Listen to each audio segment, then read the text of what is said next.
If you look at his portrait, he looks like the boy next door. He was 5'5", and he had a baby face. And the Army, Navy, and the Marines originally turned him down for being too small. But by the time the war was over, this boy had become the most decorated combat soldier in American history. And we're talking about Audie Murphy. He wasn't a giant. He didn't have the build of a linebacker, but he possessed a level of grit that shouldn't have been humanly possible.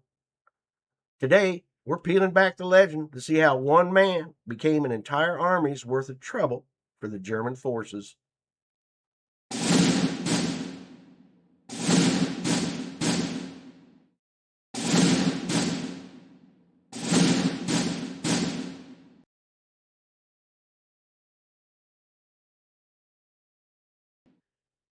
If you're looking for where this all started, you've got to look back to the flat, dusty cotton fields near Kingston and Farmersville, Texas. Born into a large, struggling sharecropper family, Murphy's early life was defined by extreme hardship. He dropped out of school in the 5th grade to work and support his siblings after their father left and their mother passed away.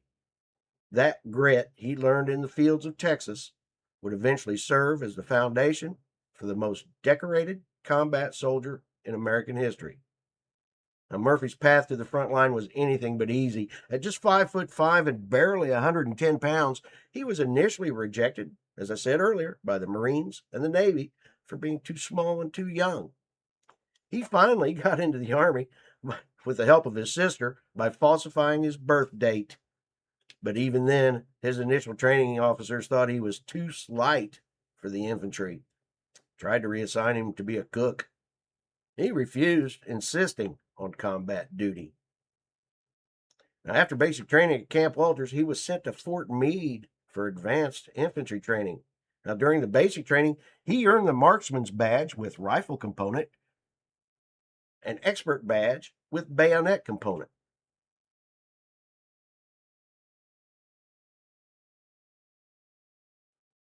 After advanced infantry training, he was shipped off to Casablanca in French Morocco.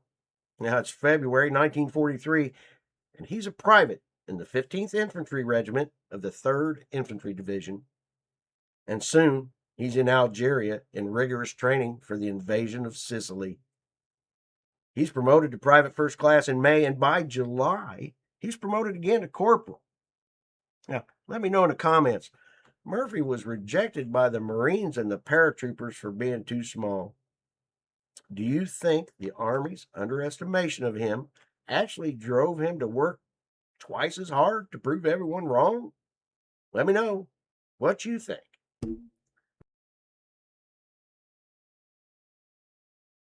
Now, when the 3rd Infantry landed at Licata, Sicily on 10 July, Murphy was a division runner.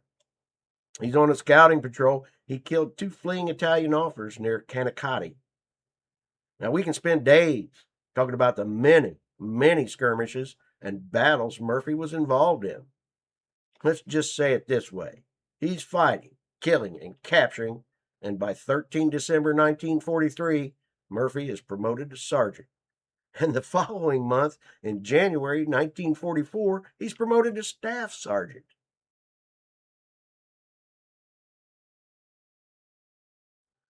Just before the landings at Anzio, Staff Sergeant Murphy is hospitalized with malaria for the first time. 8 days later, he's out of the hospital and is in the First Battle of Cisterna. He gets promoted to platoon sergeant following that battle. In March, he's leading his platoon, and they kill the crew of a passing German tank. He receives the Bronze Star with V device for his destruction of the tank with rifle grenades. Now, he didn't have a secret weapon. He had a natural, terrifying ability to keep his cool when the world was literally exploding around him.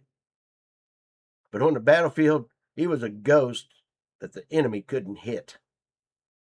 By the end of the war, he had earned every military combat award for valor the U.S. Army offered, including the Medal of Honor, 3 Purple Hearts, and the Distinguished Service Cross.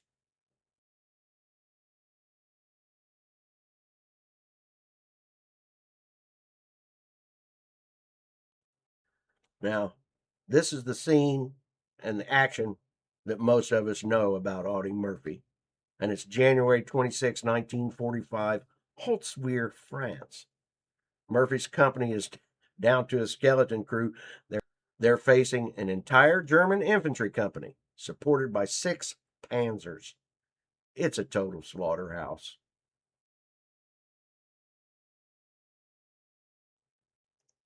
Yeah, most guys would have retreated.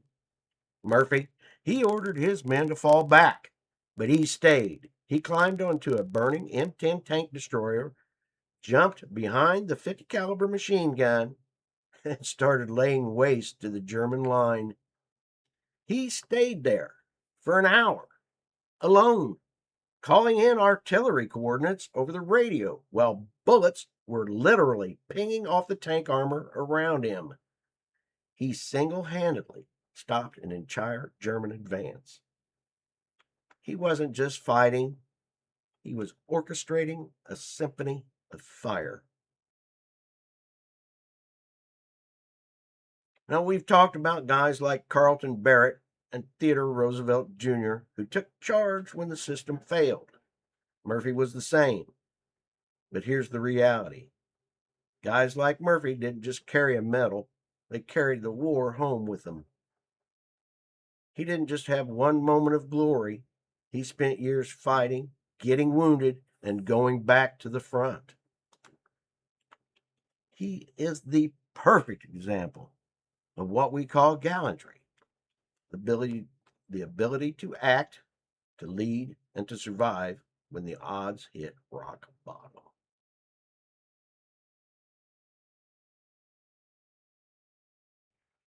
Now, Audie Murphy became a movie star after the war, playing himself into hell and back.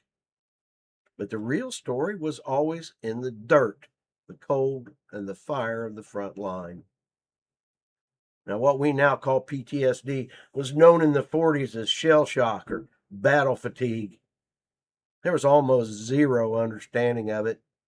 And for a war hero, there was an intense social pressure to be the perfect soldier who simply came home and moved on. Murphy never really truly escaped the war. He suffered from chronic insomnia, recurring nightmares, and what he described as constant, restless agitation. By his own accounts, he would sleep with a loaded pistol under his pillow and often chose to sleep in his garage with the lights on rather than in a bedroom, just to feel safer. Now, perhaps his most heroic act after the war was his decision to speak out.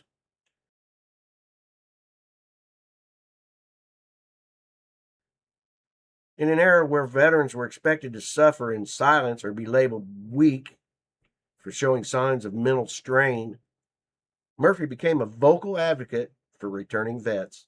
He spoke candidly about his struggle with addiction to sleeping pills, which he famously quit cold turkey to break the cycle, and pressured the government to provide better care for those suffering from the psychological wounds of war. Now, it's sobering to realize that the man who held off an entire company of German infantry by himself was, in his own words, never really free of the combat experience. It adds such a layer of complexity to his film career. When you watch him in those later westerns, you're often seeing a man who wasn't just acting, he was carrying a real heavy history. Let me know in the comments below. Do you think our government does enough for our veterans? My big question is, how can we have even a single homeless veteran? It is truly my belief that anyone who fought for our country should be taken care of, especially those wounded and traumatized. Let me know how you feel in the comments below. Hey, and if you missed any of our previous heroes, go back into the archives you'll see the same never say die DNA that Murphy had in spades. My name's Kenny. This is Gallantry in Action.